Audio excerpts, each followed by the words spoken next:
আসসালামু আলাইকুম viewers, welcome to smart cuisine.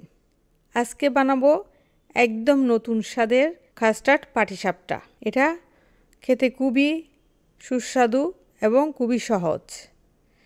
আশা করি আপনাদের ভালো লাগবে। প্রথমে আমি নিচ্ছি 1 কাপ চালের গুঁড়া, 1/4 কাপ ময়দা, 2 টেবিল স্পুন নিচ্ছি পাউডার দুধ, 1/4 কাপ চিনি, লবণ দিচ্ছি অল্প একটু। শুকনো উপকরণ সব একসাথে একবার মিশিয়ে নিচ্ছি। এবার পানি দিচ্ছি অল্প অল্প করে। পানিটা কিন্তু হালকা কুসুম গরম, যেহেতু এটা শুকনো চালের গুঁড়ো তাই হালকা কুসুম গরম পানি দিয়েই ব্যাটারটা বানাতে হবে। যদি ভিজা চালের গুঁড়া হতো তাহলে নর্মাল পানি দিয়ে বানানো যেত। এখন ঢেকে রেখে দিচ্ছি 10 থেকে 15 মিনিটের জন্য। ততক্ষণে আমরা পুরটা বানিয়ে নিই। একটা প্যানে পাউডার দুধ নিয়েছি 1/2 কাপ, 2 টেবিল স্পুন নিয়েছি কাস্টার্ড পাউডার, 1 টেবিল স্পুন নিয়েছি চালের গুঁড়া, 1/4 কাপ চিনি নিয়েছি। সামান্য একটু লবণ দিচ্ছি, তাহলে স্বাদটা আরও বাড়ে। শুকনো উপকরণ খুব ভালো করে মিক্স করে নিচ্ছি। এখন দিচ্ছি 1/2 কাপ পরিমাণ পানি। এভাবে করলে খুব তাড়াতাড়ি হয়, ইনস্ট্যান্ট হয়ে যায়। অনেকক্ষণ সময় নিয়ে লিকুইড দুধ জাল করে ঘন করে করা অনেক টাইমের ব্যাপার, অনেক সময় প্রয়োজন। এখন চুলাটা অন করে দিয়েছি। খুব হালকা তাপে নেড়ে নেড়ে পুরটা বানিয়ে নিচ্ছি। খুব দ্রুত নাড়াতে হবে, তা না হলে নিচে লেগে যাবে। এখন দিচ্ছি 1 টুকরো বাটার। বাটারটা গলানো অবস্থায় যদি হতো তাহলে 2 টেবিল চামচ পরিমাণ হতো।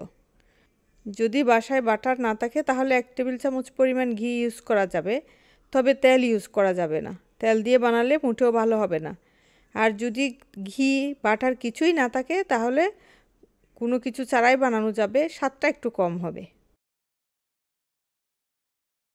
দেখতেই পাচ্ছেন কতটা ঘন হয়ে গেছে। এবার নামিয়ে নিচ্ছি। একটা ট্রেতে মেলে রাখছি ঠান্ডা হওয়ার জন্য। এখন দিচ্ছি 3টা ডিম।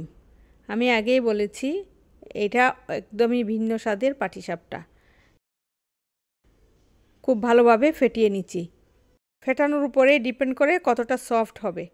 এটা খেতে আবারও বলছি অনেক অনেক মজা হয়। আপনারা বাসায় একবার ট্রাই করবেন। অল্প একটু পানি দিচ্ছি পাতলা হওয়ার জন্য।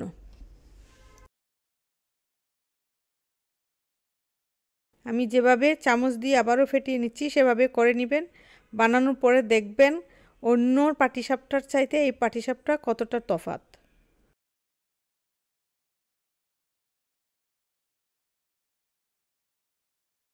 ব্যাটারটা কতটুকু পাতলা করেছি সেটা দেখিয়ে দিচ্ছি। দেখে নিশ্চয়ই বুঝতে পেরেছেন। এখন প্যানটা খুব ভালোভাবে গরম করে নিয়েছি। 1 চামচ ব্যাটার দিয়ে দিয়েছি। দেখেন দেওয়ার সাথে সাথে কিন্তু ছিদ্র ছিদ্র হয়ে যাচ্ছে, অনেক সফট হয়।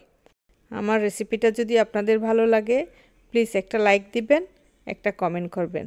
আর যারা আমার চ্যানেলটা এখনও সাবস্ক্রাইব করেন নাই প্লিজ সাবস্ক্রাইব করে পাশে থাকবেন।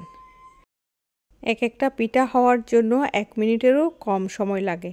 আর প্যানে কোনো তেল ব্রাশ করা লাগে না, যেহেতু ডিম দেওয়া হয়েছে।